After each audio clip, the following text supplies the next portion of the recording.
train, 6 months. Oh, 6 months. 6 months on this, but you've probably done another 2 years previously, sort of thing, on other things. And it's just a build up. So you do a 6-month conversion on this sort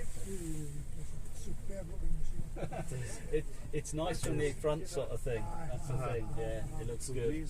I remember seeing one flying over just going to bay here. Really. Have I ever buzzed Fraserburgh Bay? Yeah, I think I have actually. Yeah. Guilty as charged, I'm afraid. Yeah.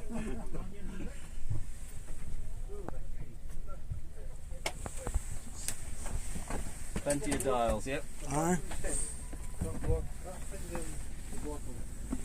You found the toilet as well?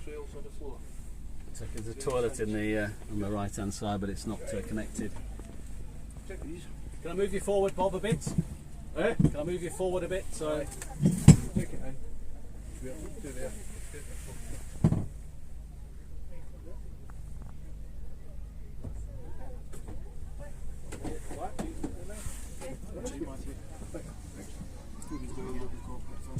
Okay, there you are. Hi there. No good. Not a spare bedroom. Eh? Not a spare bedroom like this. No. Oh yeah. Look, this is the beam position on the wing. Wing position. The wing should come out at the back, just behind these. Get the port to start. Right? So when they come out, there'll be someone sat here, there'll be someone there. Take that sheet away. You can sit down. You can sit down. This is the war room of the aircraft. This is what they call the tactical area, and the pilots get you to where you want to go to. And once, say if they're looking for a submarine or on a search and rescue mission, this is where it all happens down here. Then the routine navigator sits here. The navigator just gets you to where you want to go to, flying along the airways or flying off the airways.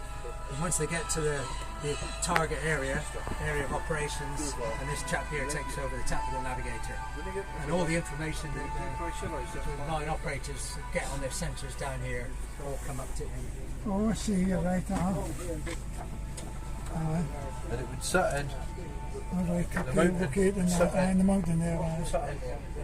It would open behind this gentleman here.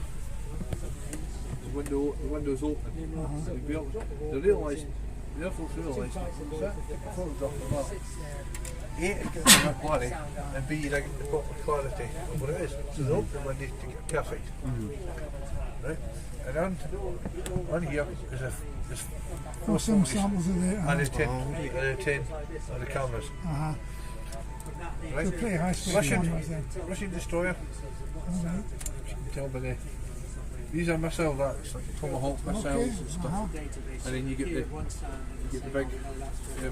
big guns at the front.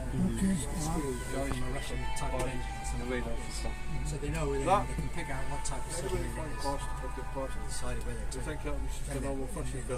In the centres, all we did was just track them all the way across wherever they were going. We had certain areas like the UK waters to the 500 odd miles out, so I can't remember what it was. And then the Americans would take over. But while it was in UK waters, you'd have to have Nimrods continually tracking it. So if it was a long way out, you could have 3 Nimrods up in the air at any one time, one transiting, one coming back, and one on task, just to keep up the task. Because once they come off task, the new aircraft wasn't on task on time, they'd have to make sure they were on task on time so they could pick up from where this aircraft left off. So it was a big game at the time, and there was 46 Nimrods doing that job. Then over later on in the years, it was down to about 10 or 11. Okay. Right, we're going to accident at sea, coach. Yes, you've told by your wife.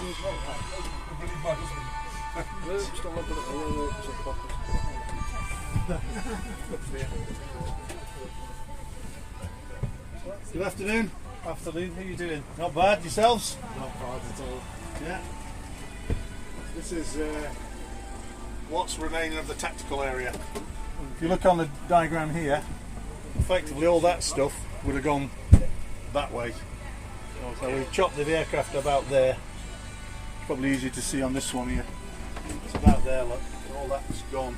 Ah, right, Yeah. But This is these are what's called the navigator's position. There's two navigators. That's called the routine navigator. He's like the navigator. Steer me here, take me there, go that. And this is the tactical navigator, effectively the war manager. Okay. Everything would feed into this screen here. Either manually from the other sensors, the underwater sensors, the radar, and the surveillance, automatically all